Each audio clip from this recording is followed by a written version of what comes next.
Close your eyes. I want you to imagine a split screen.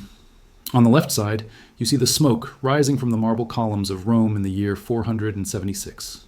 The air smells of unwashed bodies, burning grain, and fear. The greatest city in the history of the world is being dismantled, brick by a horde of barbarians who were once hired to protect it. On the right side of the screen, I want you to see Washington, D.C. in the year 2026. The Capitol dome gleams white in the sun, but the streets below are lined with tent cities. The printing presses at the Bureau of Engraving are running so hot, they are vibrating the floorboards. The politicians inside are arguing about gender pronouns, while the interest payments on the national debt consume the entire tax revenue of the nation. The images blur together. The toga becomes the business suit. The debased silver denarius becomes the digital dollar. The Praetorian Guard becomes the intelligence community. And the senile mad emperors of the late Roman period become the geriatric leadership of the American decline. You are not looking at two different civilizations. You are looking at the same organism at the same stage of its life cycle. You are looking at the reflection in the mirror. This is the twilight of the empire. We have been raised on a diet of propaganda called American exceptionalism. We are told that the United States is different, that we are immune to the laws of history, that we are the shining city on the hill that will last forever. This is a lie. It is a seductive, comforting lie, designed to keep you sleeping while the house burns down around you. The truth is that empires are not static structures made of stone and law. They are biological entities. They are born. They struggle in their infancy. They grow strong and muscular in their youth. They become fat, lazy, and corrupt in their middle age. And finally, they become senile, weak, and vulnerable in their old age. Then they die. This is not a political opinion. This is biology. And America is currently lying in the hospice ward, hooked up to a morphine drip called quantitative easing, waiting for the flatline. There is a mathematical formula for this death. It was discovered by a British historian named Sir John Glubb. He studied the life cycles of the world's greatest empires over the last 3,000 years. The Assyrians, the Persians, the Greeks, the Romans, the Ottomans, the British. He found a terrifying correlation. The average lifespan of a great superpower is almost exactly 250 years. It is a clock that ticks with ruthless precision. Now, let us do the math. The United States declared its independence in 1776. Add 250 years to that date. What do you get? 2026? We are not approaching the deadline. We are standing on it. The alarm is ringing. The sand in the hourglass has run out. The Roman algorithm has executed its final loop, and the result is systemic collapse. Before we go any further into the anatomy of this corpse, I need to warn you. The algorithms that control this platform are programmed to suppress this kind of content. They want you watching cat videos and celebrity gossip. They want you distracted. They do not want you to realize that you are living through the fall of Rome in real time. If you want to see the truth behind the curtain, you need to fight the suppression. Subscribe to the channel and like this video right now. Do it to signal to the machine that you are awake. Leave a comment below with the word empire to mark your presence among the historians of the apocalypse. Now, let us look at the symptoms of the disease. The parallels between the fall of Rome and the trajectory of the United States are so precise they are almost spooky. Rome did not fall in a day. It rotted from the inside for decades. The first symptom was the destruction of the middle class. In the early days of the Roman Republic, the backbone of the state was the citizen farmer. He owned his land. He fought in the legions. He had a stake in the future.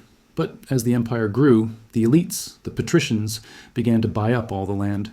They replaced the citizen farmers with slave labor imported from foreign conquests. The middle class was crushed. They flooded into the cities, becoming a dependent, angry mob that lived on government handouts. Look at America today. The middle class is being eviscerated. The small business owner is being crushed by regulation and corporate monopolies. The homeowner is being replaced by the renter, paying tribute to BlackRock and Vanguard. The manufacturing jobs have been shipped overseas to slave labor in China, just as Rome used slave labor from Gaul. The independent citizen is becoming the dependent consumer, living on stimulus checks, food stamps, and government subsidies. We have recreated the Roman mob, and we are terrified of it. The second symptom was the loss of civic virtue among the elite. In the early days, Roman leaders led from the front. They died in battle. They sacrificed their wealth for the state. By the end, the Roman elite was a cesspool of hedonism, corruption, and narcissism. They cared only about their villas, their orgies, and their personal power. They viewed the state not as a sacred trust, but as a loot box to be raided. Look at Washington, D.C. Do you see statesmen, or do you see insider traders? Do you see leaders who would die for their country? Or do you see career politicians who enter office with a modest salary and leave with a net worth of $50 million? We have a ruling class that despises the population it governs. They live in gated communities, protected by private security, while they defund the police for the plebeians. They lecture you on carbon footprints while flying in private jets. This is not a government, it is a looting operation. It is the final stage of a parasite that has consumed the host and is now looking for a way to exit before the body goes cold. The third symptom, and the most fatal, was the overextension of the military. Rome tried to police the known world. They had legions in Britain, in Germany, in Africa, in the Middle East. The cost of maintaining this global garrison bankrupted the treasury. They could not tax the citizens enough to pay for the wars, so they began to debase the currency. They mixed copper into the silver coins. They stole the wealth of the future to pay for the security of the present. America has 800 military bases in more than 70 countries. We are the global policemen. We are fighting proxy wars in Ukraine, in the Middle East, in the Pacific. We are spending nearly $1 trillion a year on defense, while our bridges crumble and our veterans sleep under them. We cannot afford this empire. We are bankrupt. But we cannot stop, because the moment the legions come home, the illusion of power shatters. So we print. We print the money to pay the soldiers, just as Rome clipped the coins. And in doing so, we destroy the very thing we are trying to defend, the value of our labor and our lives. The Roman algorithm is running its course. It is a recursive function of decay. Bad decisions lead to debt. Debt leads to printing. Printing leads to inflation. Inflation leads to social unrest. Social unrest leads to authoritarianism. And authoritarianism leads to collapse. We are currently at the stage of inflation and social unrest. The next step is the crackdown. The Caesars are coming. They will promise to restore order. They will promise to make Rome great again, but they will only oversee the funeral. You are living in a time loop. The names have changed. The technology has changed. We have iPhones instead of wax tablets. We have nuclear missiles instead of catapults. But the human operating system has not changed. Greed is still greed. Hubris is still hubris. And the laws of economic gravity still apply. The twilight of the empire is not a prediction. It is an observation. The sun is setting on the American century. The shadows are getting long, and the cold wind of the Dark Ages is starting to blow. Let us leave the broad sweep of history and enter the autopsy room. We are going to cut open the heart of the empire. In any civilization, the heart is the currency. It pumps value through the veins of commerce. It keeps the organs of industry alive. When the heart fails, the patient dies. It is that simple. And the pathology report for the American dollar looks identical to the report for the Roman denarius. It is a case study in slow, deliberate, suicidal poisoning. In the golden age of Rome, the denarius was a beautiful coin. It was pure silver. It had weight. It had substance. You could hold it in your hand and feel the labor it represented. A soldier was paid 225 denarii a year. It was enough to buy a small farm, raise a family, and retire with dignity. The currency was honest because the empire was honest. It produced more than it consumed. But then came the spending, the bread and circuses, the endless wars, the corruption. The emperors needed more money than they could collect in taxes. So Nero, the fiddler who burned his own city, had a brilliant idea. He ordered the mint to collect the silver coins, melt them down, and mix in 10% copper. He minted the new coins with the same face value, but with less silver. It was free money. The state could pay its bills with lighter coins. It worked, for a while. But the addiction to free money is like the addiction to heroin. You always need a bigger dose to get the same high. The next emperor, Trajan, reduced the silver content to 85%. Marcus Aurelius took it down to 75%. By the time of Gallienus, in the late 3rd century, the coin was barely 5% silver. It was a copper slug with a thin wash of silver on top that rubbed off after a week. Finally, by the end of the empire, the denarius contained 0.02% silver. It was worthless. It was trash. The soldiers refused to accept it. They demanded payment in gold or land or salt. The economy collapsed into barter. Trade stopped. The Dark Ages began. Now look at the dollar in your pocket, or rather, the digits on your banking app. In 1913, the Federal Reserve was created. At that time, $20 could buy you an ounce of gold. The dollar was a certificate of deposit for real, physical wealth. Then, in 1933, Roosevelt confiscated the gold. In 1971, Nixon closed the gold window completely. He severed the tie between the paper dollar and the physical world. He turned the dollar into the modern denarius A fiat currency, backed by nothing but faith and credit. Since the creation of the Federal Reserve, the US dollar has lost 98% of its purchasing power. 98%. This is not a conspiracy theory. This is official government data.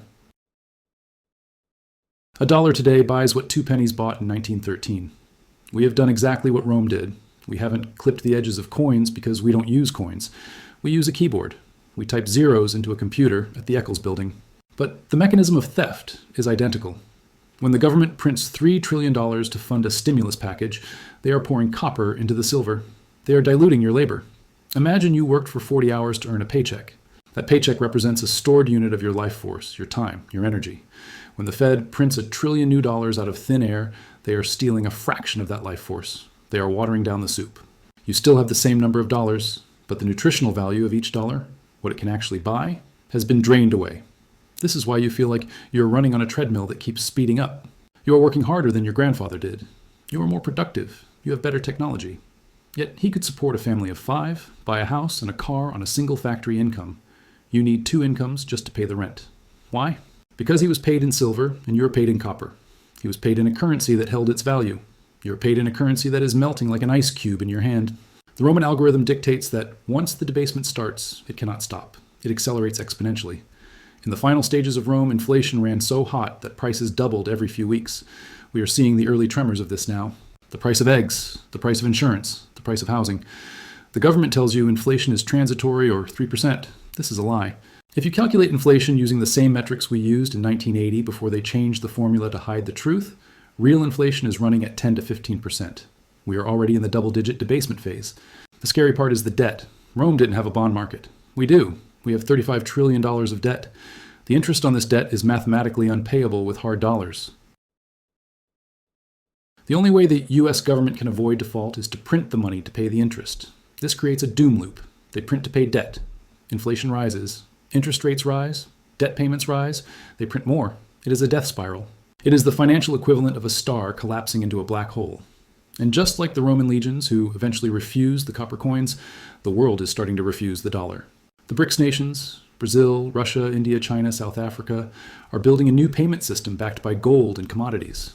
They are the soldiers throwing the worthless denarius back in the emperor's face. They are saying, we want real money. The petrodollar agreement with Saudi Arabia has ended. The global demand for US debt is evaporating. When the world stops accepting our paper, the game ends. All those trillions of dollars that are currently floating overseas will come rushing back home, chasing real assets in the domestic economy. This will trigger the hyperinflationary event that marks the death of the currency. It happened in Rome. It happened in Weimar Germany. It happened in Zimbabwe. It happened in Venezuela. And the laws of mathematics do not care that we have nuclear aircraft carriers. The math says we are next. The currency is the blood, and our blood is septic. It is poisoned by debt and diluted by the printing press. The patient is pale, the extremities are cold, the fever is rising, and the doctors at the Federal Reserve are just preparing another injection of the very poison that caused the sickness in the first place. Now that we have diagnosed the poisoned blood, the currency, let us examine the brain. Why doesn't the patient scream? Why aren't there riots in the streets every single day? Why do Americans watch their country burn and then scroll to the next TikTok video? The answer lies in the most successful technology of social control ever invented by the Romans and perfected by the Americans. Panem et circenses. Bread and circuses. Juvenal, the Roman satirist, wrote, "The people that once bestowed commands, consulships, legions, and all else, now meddles no more and longs eagerly for just 2 things, bread and circuses." He was describing a population that had been lobotomized by free food and violent entertainment. The Roman elite knew that a hungry mob is dangerous, but a full, entertained mob is docile.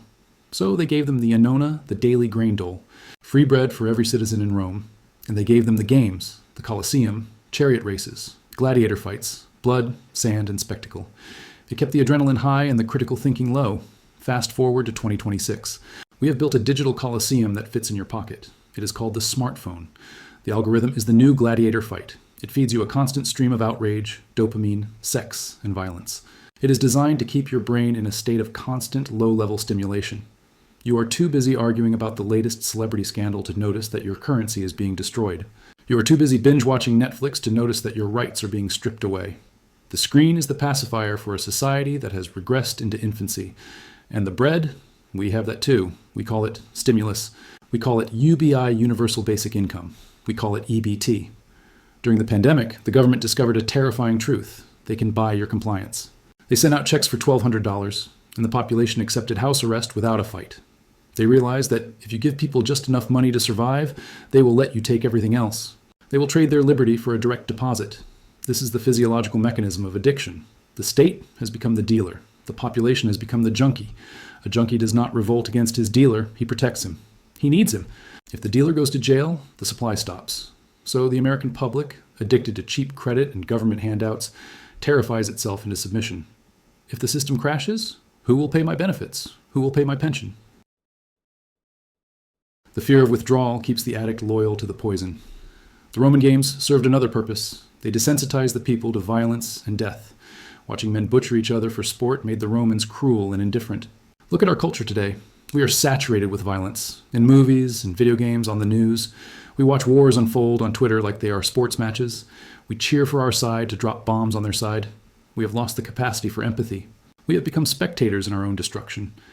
The scary part is that this distraction mechanism is finite. In Rome, the cost of the bread and circuses eventually became too high. The treasury ran dry. The grain ships from Egypt stopped coming. And when the free food stopped, the mob burned the city. We are approaching that limit. The U.S. debt interest is crowding out all other spending. Soon the government will have to choose. Pay the bondholders or pay the welfare checks. Pay for the military or pay for Social Security. When they can no longer afford the bread, the circuses will stop working. A hungry man does not care about the Super Bowl. A mother who cannot buy milk does not care about the Met Gala. When the distraction fails, reality comes crashing back with the force of a sledgehammer. The illusion of stability will shatter in 24 hours. The docile, screen-addicted herd will transform instantly into a panicked stampede. We are living in a society of high dopamine, low serotonin, high excitement, low happiness, high stimulation, low meaning. This is the brain chemistry of a dying civilization. We are amusing ourselves to death, just as Neil Postman predicted. We are scrolling through the apocalypse. We are liking and subscribing to our own funeral. The elites know this. They are counting on it. They are betting that you will stay glued to your screen until the very end. They are betting that you will choose the blue pill, the comfortable lie over the red pill of hard reality. They are building the metaverse so you can have a digital house when you can't afford a real one. They are giving you digital food for your digital avatar while your physical body starves. It is the ultimate dissociation. But biology is stubborn. You cannot eat digital bread. You cannot live in a digital house. Eventually, the physical world demands to be heard. The Roman algorithm says that the phase of bread and circuses is the final anesthetic before the surgery. And the surgery is amputation. The empire is about to lose its limbs. Are you ready to wake up from the anesthesia? Or will you keep watching the show until the lights go out forever? We have examined the mirror, the currency, and the distraction. Now we must look at the end. How does the story actually finish? When does the screen go black? The popular image of the fall of Rome is a sudden, violent event. Barbarians storming the gates, fire, screams, a single day of reckoning. But history tells a different, more terrifying story. Rome didn't fall because Odoacer marched in with an army. Rome fell because Odoacer was already there. He was a Roman general. His troops were federati mercenaries paid by Rome to guard the borders. The barbarians were not outside the gate. They were manning the gate. The final stage of the Roman algorithm is the outsourcing of the state itself. When an empire becomes too weak to do its own work, it hires foreigners to do it. It hires foreign soldiers to fight its wars. It hires foreign workers to build its roads. It borrows foreign money to pay its bills. It outsources its manufacturing, its energy production, and its security. The shell of the empire remains, but the living organism inside has been replaced by something else. Look at America in 2026. Who holds our debt? Foreign nations. Who manufactures our medicine? China. Who builds our chips? Taiwan. Who fights our wars? Private military contractors and proxy armies. We have hollowed out the nation. We have sold the organs to pay for the painkillers. The barbarians are not invaders in longboats. They are the creditors. They are the supply chain managers. They are the people who hold the kill switch on our economy. The collapse, when it comes, will not look like an invasion. It will look like a service-denied error message. One day, the ships from China will stop docking. The antibiotics will run out at CVS. The spare parts for the power grid will not arrive. The foreign buyers of U.S. Treasury bonds will simply stop bidding. And in that moment, the empire ceases to function. It is a kinetic seizure. The body is still there, but the nervous system has been severed. The year 2026 is the mathematical limit. The interest on the debt becomes the single largest line item in the budget, surpassing Social Security. The government will have to print so much money to cover it that the dollar will enter the terminal phase of hyperinflation. At that point, the federati, the states, the corporations, the local power centers will stop listening to Washington. We will see the fracturing of the United States. This is exactly what happened to Rome. The central authority collapsed and the empire broke into local fiefdoms. The Dark Ages were actually a time of radical decentralization. People stopped looking to Rome for protection and started looking to their local warlord, their local baron, their local community. We are heading toward American feudalism. The federal government will remain in D.C., issuing orders that nobody follows, while real power shifts to the governors, to the sheriffs, and to the corporate city-states run by the likes of Musk and Bezos. So, what do you do when the empire falls? Do you stand in the forum and cry? No. You become a prepper of the Dark Age. You realize that the state can no longer protect you. You realize that the currency can no longer store your labor. You have to become your own emperor. You have to build your own Rome on a microscale. First, you need a hard money shield. Gold and silver were the only things that survived the fall of Rome. A gold coin from the reign of Augustus still buys a suit of clothes today, 2,000 years later. The denarius is dust. The dollar will be dust. Bitcoin, gold, land. These are the arcs that carry wealth across the flood of history. Second, you need a tribe. The lone wolf dies. The pack survives. In the fracturing of America, your neighbors are your new countrymen. Your local community is your new social security. You need to build alliances now, before the crisis hits. Who can fix a generator? Who can grow food? Who has medical skills? This is the new currency of the post-imperial world. Third, you need to unplug from the matrix, stop watching the circuses, stop eating the poisoned bread, reclaim your attention, reclaim your health. The system wants you weak, fat, and distracted. Rebellion begins with physical and mental sovereignty. If you can grow your own food, you're dangerous. If you can think for yourself, you are a revolutionary. The twilight of the empire is not the end of the world. It is the end of their world. It is the end of the centralized, corrupt, debt-based parasite that has been feeding on us for a century. The fall of Rome was a disaster for the Roman elite, but for the average person in the provinces, it was often a liberation. The taxes stopped, the wars stopped, life became harder, but it became real again. The sun is setting on the American empire, the long night is coming. But remember, the stars only shine when it is dark. This is your chance to build something new in the ruins of the old. Do not be afraid of the collapse. Be afraid of clinging to a corpse. Let Rome fall, and let the new world be born. This is the prophet of financial apocalypse. The history lesson is over. The test is about to begin.